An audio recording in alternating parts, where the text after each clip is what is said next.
Pero, Ano nga gag... 1 million isang sex. ako ma'am, pinilit niya po ako ma'am, inopera niya ako ng pera.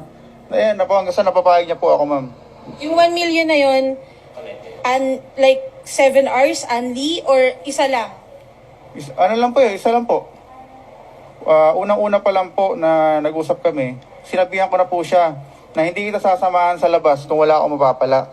Kaya yung mga regalo niya po sa akin, hindi ko po yun inabuso ma'am. Karapatan ko po yun kasi diniretso ko po siya nung una pa lang. Teka lang, anong gagawin niyo doon sa sex? Chupa ma'am. 1 million? Opo, dapat nga po may utang pa siya sa akin. Ay, Diyos ko. Kaya nga, Inopera niya po ako ma'am ng pera. Hanggang sa napapayag niya po ako. Pinilit niya po kasi ako. Kung sisingilin niya po ako sa utang na 400,000, sisingilin ko rin po sa kanya yun. Yung 1M na chupa. Oh. Alam mo, alam. 500,000 na nga po ma'am. Dadagdagan niya raw po yung ano ko ma'am, yung allowance ko. Kaya niya po ako ma'am. Magaling po kasi yan magsalita ma'am eh. Kaya napapayag niya po ako. Sinabihan niya po ako na dadagdagan niya allowance ko po. Hindi na kaya. Ma'am, hindi ko na po kaya. Binijay mo ba siya? Oo. Kanya ng 300,000 mahigit, sisingilin mo siya ng 1 million for BJ. Opo ma'am. Wala na po akong masabi. Pinilit niya ako. Tapos Alam ninyo mga day, mga pangatlong lahi. Una-una sa lahat, huwag kayong magkakagusto sa mga lalaki, mga nagtatrabaho sa gay bar. Hindi naman ibig sabihin na type mo yung lalaki, ibibigay mo yung lahat. Alam mo naman ang mga iba ditong mga lalaki ay ginagawa lahat para magkapera. Minsan, talaga sa mga pangatlong lahi ay ang binibigay lang sa kanila ay kasiyahan, panandalian ng saya. Dapat kayo hindi mga lalaki dyan, isipin ninyong tumatanda kayo, makapag-ipong kayo. Hindi yung binibigay ninyo sa lalaki ninyo. Isipin ninyo yung mga magulang ninyo. Baka pagkalaunan ang mas maganda, mag-ipon sa sarili, hindi mag-ipon sa ibang tao. Ngayon ko lang napanood to 1 year ago na. Tawa ko ng tawa talaga, hindi ko malilimutan talaga ito. Kaya sa mga sa mga diwata, 'di ba?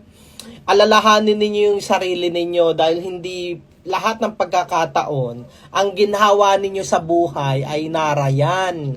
Hindi laging ganyan. Kayo ay tatanda at darating din ang panahon na kailan nyo mag-ipon para yung mga nakapaligid sa inyo ay maraming umaakay sa inyo. Kasi itong lalaki na ito, mahal na mahal Ang daming regalong binibigay, lahat na lang. Tapos, ayan, ano nangyayari? Padulpo ka pa para mabawi mo yung gusto mo. Ano ba nga asahan mo dyan? Mamahaling ka ng totoo niyan? Straight na lalaki yan. Straight na lalaki. Talagang sadyang hindi ka mahal. Nahalata mo naman na pineperahan ka. Tapos ano-ano pa ang ginagawa mo. Dapat masarap masarap magmahal kung mahal ka. Ginagamit ka dahil sa pera. Wala ka bang pakiramdam? Alam kong 1 year ago na ito, pero sinasabi ko sa mga diwata dyan, mahalin ninyo ang sarili ninyo. Higit pa pati lalo na yung mga pamilya ninyo. Sa balang araw, sa huli, sila pa rin ang aakay sa inyo. Tandaan niyo yan. Maraming mga taong mga lalaki dyan na pwedeng magmahal ng mga diwata. Pwede. Mamahalin ka ng husto at totoo, hindi dahil sa pera o hindi sa ugali mo. Mapagmahal ka, maalaga ka, tinatanggap niya kung anong pagkatao mo, ganun. Ayun ang hanapin ninyo, hindi yung nakakita kayo sa gay bar na magkakagusto sa inyo. Yan. Marami akong pera kayang-kayang kunin yan. Nakuha mo naman yung gusto mo.